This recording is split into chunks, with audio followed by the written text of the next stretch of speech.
Welcome to the Senior Tuber Creator Training. I'm Fran, and tonight we're talking about video optimization. I got to tell you, this is my favorite thing to teach. And if you have your handout, if you're a part of the Senior Tuber Circle, which if you want to find out more about, will be in the description of this video. If you have your handout, please get it ready. The first two things I want to share are when you're starting to optimize your video, the first two things are to get your thumbnail and your title prepared. That sounds counterproductive, right? But they say when you have your thumbnail prepared and you have your title prepared, then your video lives into that. Instead of you making it and you didn't put thought into it, you say, okay, today I'm going to make this video, and you didn't think of how everything else would look, that it works better the way I'm suggesting. So go ahead and try it. Try it both ways. See which way works for you. I'm not here to say you can't do it the way that works best for you. The first thing we're going to talk about is your title. Okay, so here's the screen of a video that I have sitting in unlisted mode. But let's start with the title. If you can see, and we'll talk about this later, my thumbnail says batch recording basics. I kept it to 3 words and very bold and a lot of contrast with a picture of me or anybody else. Like let's say you have a guest. You can do them or them and you, but they advise that you put your picture and 3 words or less for your title. So what you can see here, what you're trying to do is create something that people will go from here to here. Now, if you can see that I also wrote batch recording basics here, that is not promoting them to look forward. It's not enticing them. So I thought we would go into the title right here. And I would put this into what we use TubeBuddy in this group. If you don't have TubeBuddy, it's one of our best tools. You do not have to have it to get everything that we're about to do, but you could have a free version that can help you play along. So I have TubeBuddy set up, and it has a feature that's called Title Generator to see what they recommend for a title. And so here's some suggestions, and we'll check it later when we do get to tagging and to see how it ranks. But right now, I just want to let you know, if you find one that you like, Mastering the Art of Batch Recording, and you go to it and you just apply it, and it inserts it right into the title. You're allowed to have 100 characters in your title. I recommend, or it's actually recommended, that you have 70 or less characters. 55 or less is actually preferred. And that's because people don't want to read all that. So you want something that makes sense to people. I also say don't use it as your filing cabinet because this isn't a Dewey Decimal System. So if you're doing a podcast, don't put podcast number 19, or you just want it to be what people are searching for. Maybe not even the title of your podcast if it's not what people are searching for.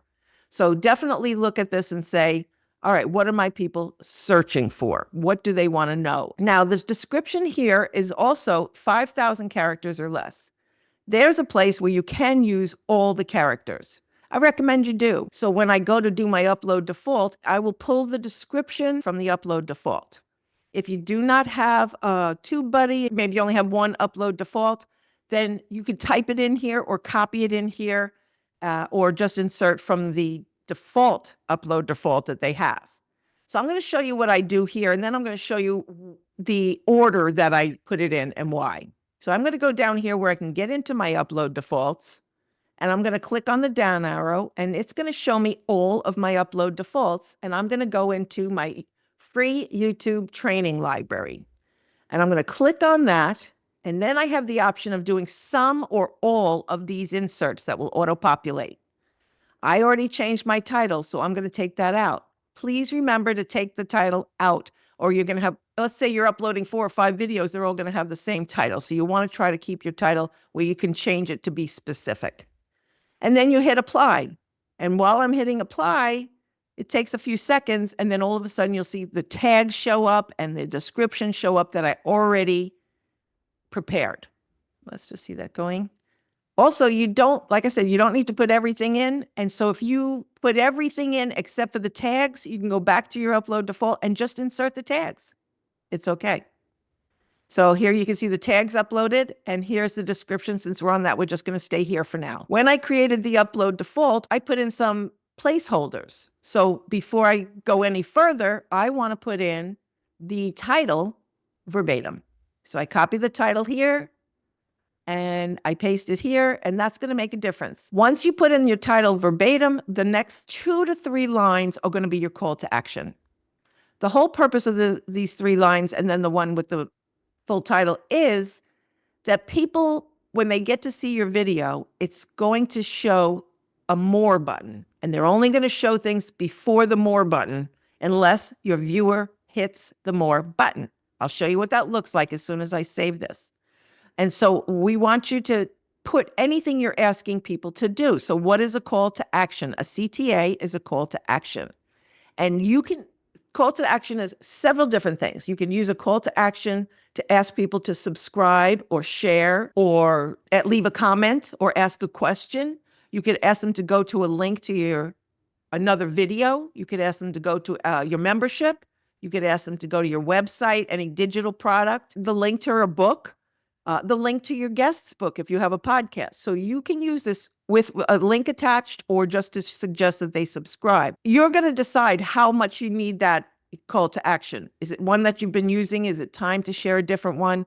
Or is this a brand new one? So if you have an event, you can also put a link to that, but you have to remember to take it out when the event is over. So that's really important. Leave yourself a message. If you decide that you want your calls to action to look differently, there's a way that you can, and with TubeBuddy, you could actually pull out this entire sentence through TubeBuddy on multiple videos at the same time. So if you've been putting the same thing out there for 20 videos, 50 videos, you could put this in and then say, I want to remove it, or I want to remove it and I want to replace it.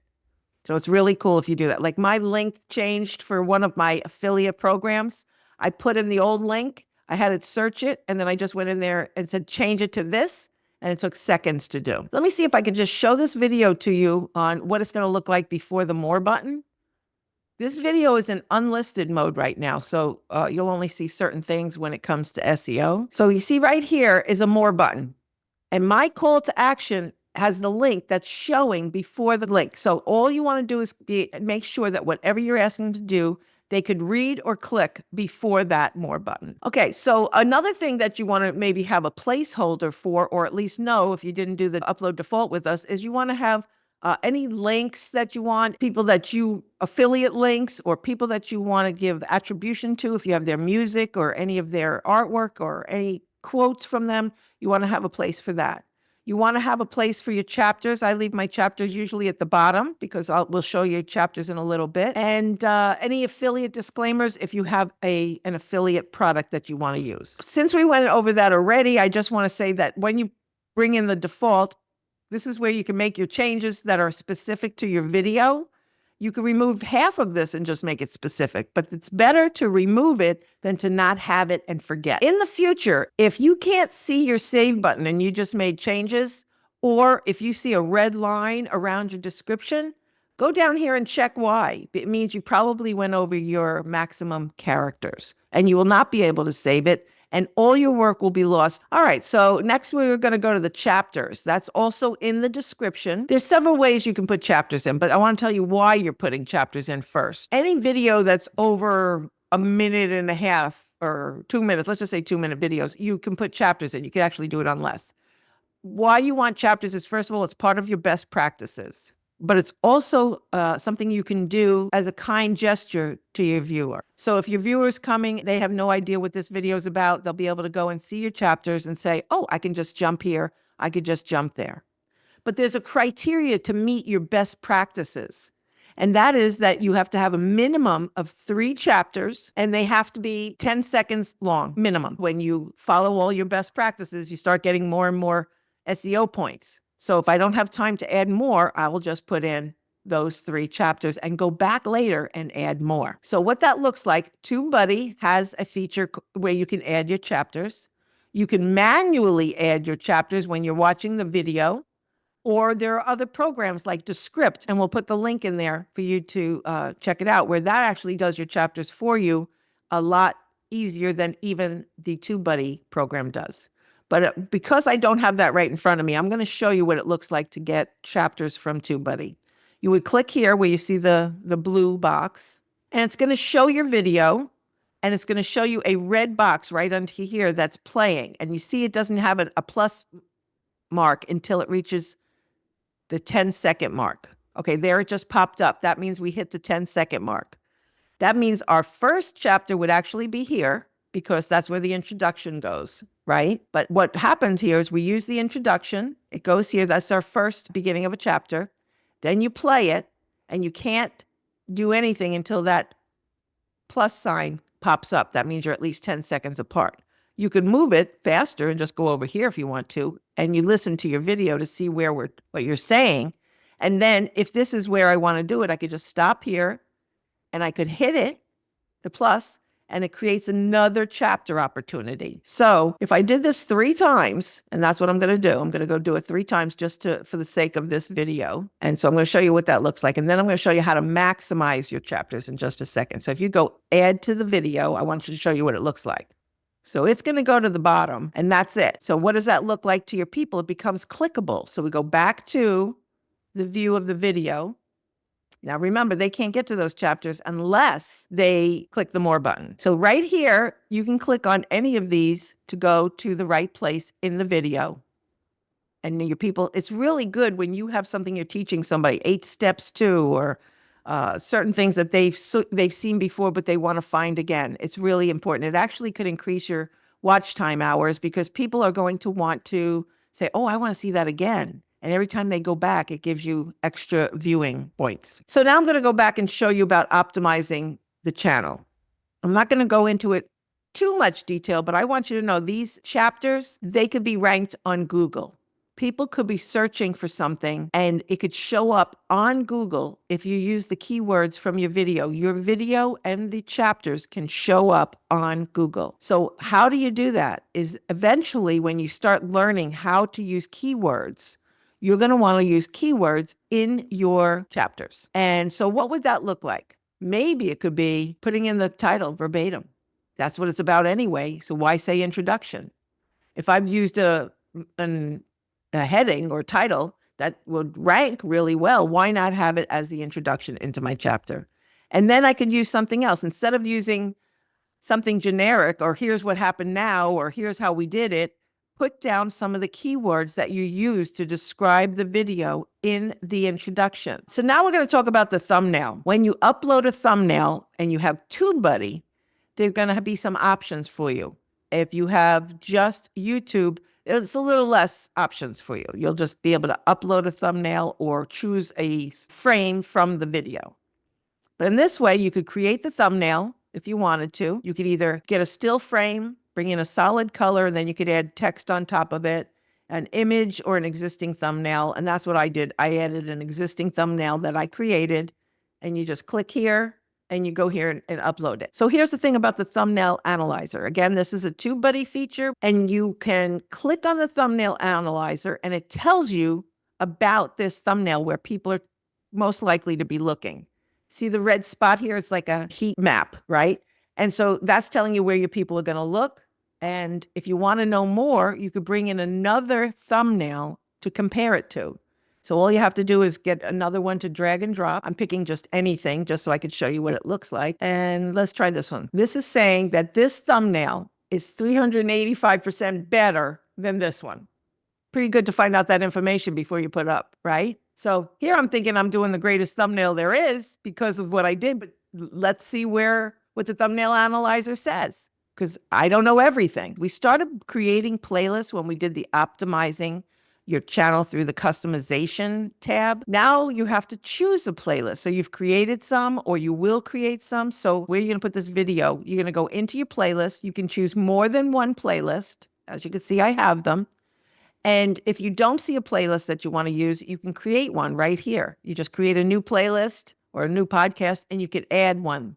Just before this call, I decided that I was going to create one. So it's optimizing your YouTube videos. So I'm going to put it in here. But as I said, I could put it into several if I wanted to. But I'm just going to put it in here for now because I'm going to keep it in the training section that I created. And I'm going to hit done. And then I'm going to show you what it looks like to create a new playlist, just in case that's what you have to do. So let's say I want to add a new playlist. And what you're going to do is you're going to give it a title, new playlist. Just put that there. You have a choice of optimizing this page or not, depending on if you think your people are going to see the playlist. And sometimes they do, depending on how you share it on your site. I recommend you say something about it if you can.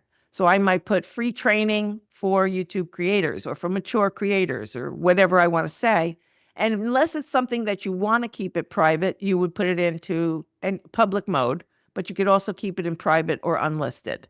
If you don't have any videos in it, you could keep it on unlisted till you have videos in it. And then you have the choice of, which we discussed when we went over playlists, is how do you want them to go automatically, default? Do you want them in the newest to the oldest? And if you click on here, it's going to tell you all your options, most popular, date added. So you get to decide. So every time you add a video, you don't have to organize it. And that's good for people who have lists. Here's a 6-part series, and you want to make sure they go in order. So you want to put it in manually. You can do that. If you don't create all the videos at the same time, you might have to go in and adjust it. So you would do it manually.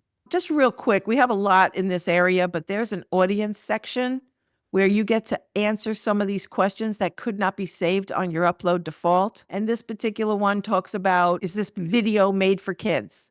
I've already clicked that on my channel, but it still shows up in case this particular video doesn't apply. So if my whole channel goes to this as a default, you still could change it if this particular video does apply for children. So that's why it's there.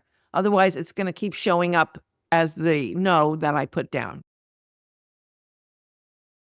Thank you for watching our free YouTube Creator Training Library, brought to you by the Senior Tuber community.